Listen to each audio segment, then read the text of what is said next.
പകരച്ചുങ്കത്തിൽ supreme കോടതിയിൽ നിന്നേറ്റ തിരിച്ചടിക്ക് പിന്നാലെ വിദേശ ഉൽപ്പന്നങ്ങൾക്കുള്ള ആഗോള തീരുവ 10 നിന്ന് 15% ഉയർത്തിയിരിക്കുകയാണ് US പ്രസിഡന്റ് ഡൊണാൾഡ് ട്രംപ്. തന്റെ സോഷ്യൽ മീഡിയ പ്ലാറ്റ്ഫോമായ ട്രൂത്ത് സോഷ്യലിലൂടെയാണ് ട്രംപിന്റെ പ്രഖ്യാപനം.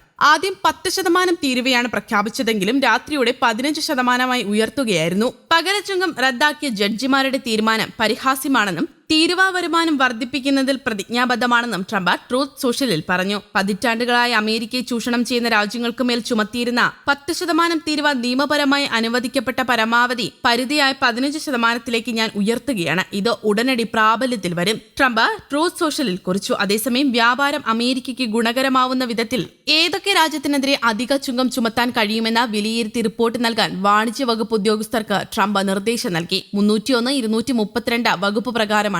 US കോൺഗ്രസിന്റെ അംഗീകാരം തേടുന്നതിന് പകരം എക്സിക്യൂട്ടീവ് ഉത്തരവിലൂടെയാണ് ട്രംപ് തീരുവകൾ പ്രഖ്യാപിച്ചത്. International emergency economic powers act പ്രകാരമായിരുന്നു ട്രംപിന്റെ നീക്കം. യുഎസിന് പുറത്തു നിന്നുള്ള സാധാരണമായ ഭീഷണികളോട് പ്രതികരിക്കാൻ പ്രസിഡന്റുമാർക്ക് വിശാലമായ അധികാരം നൽകുന്നതാണ് IEEPA.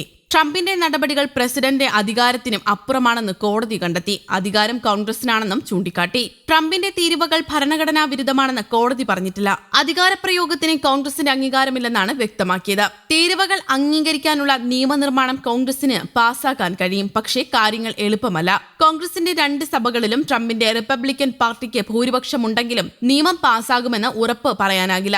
ജനപ്രതിനിധി സഭയിലെ മിതവാദികളായ ഒരു വിഭാഗം റിപ്പബ്ലിക്കന്മാർക്ക് വിമുഖതയുണ്ട്. നേരിയ ഭൂരിപക്ഷമുള്ള സെനറ്റിൽ ഇടഞ്ഞു നിൽക്കുന്നവരെ വരുതിയിലാക്കാൻ വിയർക്കും. പാർട്ടിയിൽ ട്രംപ് സമ്മർദ്ദം ശക്തമാക്കിയിട്ടുണ്ട്. സുപ്രീം കോടതി വിധി പകരത്തീരുവകൾക്ക് മാത്രമാണ് ബാധകം. പ്രത്യേക ഉൽപ്പന്നങ്ങൾക്ക് മറ്റ് നിയമപ്രകാരം ഏർപ്പെടുത്തിയ തീരുവകളെ ബാധിക്കില്ല. അതായത് സ്റ്റീൽ, അലൂമിനിയം, വാഹനങ്ങൾ, വാഹനഭാഗങ്ങൾ, ചെമ്പ് തുടങ്ങിയവയ്ക്ക് ഏർപ്പെടുത്തിയ തീരുവകൾ നിലനിൽക്കും. അമേരിക്കൻ പ്രസിഡന്റ് ഡൊണാൾഡ് ട്രംപ് ഏർപ്പെടുത്തിയ ആഗോള തീരുവകൾ നിയമവിരുദ്ധമാണെന്ന US സുപ്രീം കോടതിയുടെ ചരിത്രപരമായ വിധി അന്താരാഷ്ട്ര വ്യാപാര രംഗത്ത് വലിയ ചർച്ചകൾക്കാണ് വഴിവെച്ചത്.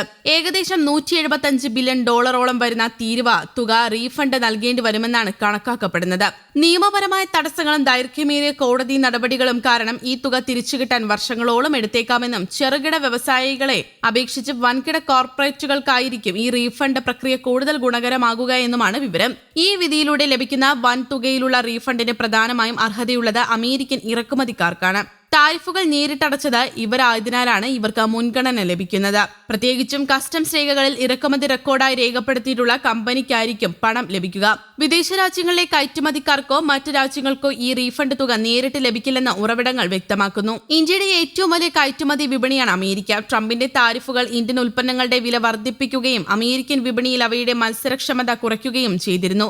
ഈ താരിഫുകൾ നിയമവിരുദ്ധമാണെന്ന് കണ്ടെത്തിയാലും ഇന്ത്യൻ കയറ്റുമതിക്കാർക്ക് അവരുടെ ബിസിനസ് നഷ്ടത്തിന് പകരമായി പെനാൽറ്റി പേയ്മെന്റുകളോ നഷ്ടപരിഹാരമോ ലഭിക്കാൻ നിയമത്തിൽ വ്യവസ്ഥയില്ല എന്നാണ് വിദഗ്ധർ ചൂണ്ടിക്കാട്ടുന്നത്. PwC വിശകലനം അനുസരിച്ച് 2025 ഒക്ടോബർ വരെ ഇന്ത്യൻ കയറ്റുമതിക്ക് ഏകദേശം $487 ദശലക്ഷം താരിഫ് ചുമത്തിയിട്ടുണ്ട്. ഭാവിയിൽ റീഫണ്ടുകൾ അനുവദിച്ചാൽ പോലും അത് നേടിയെടുക്കാനുള്ള നടപടിക്രമങ്ങൾ സങ്കീർണവും സമയമെടുക്കുന്നതുമായിരിക്കും. റീഫണ്ട് തുക ആർക്ക് ലഭിക്കണമെന്നത് ഇന്ത്യൻ കയറ്റുമതിക്കാരും അമേരിക്കൻ ഇറക്കുമതിക്കാരും തമ്മിലുള്ള കരാറുകളെ ആശ്രയിച്ചിരിക്കും.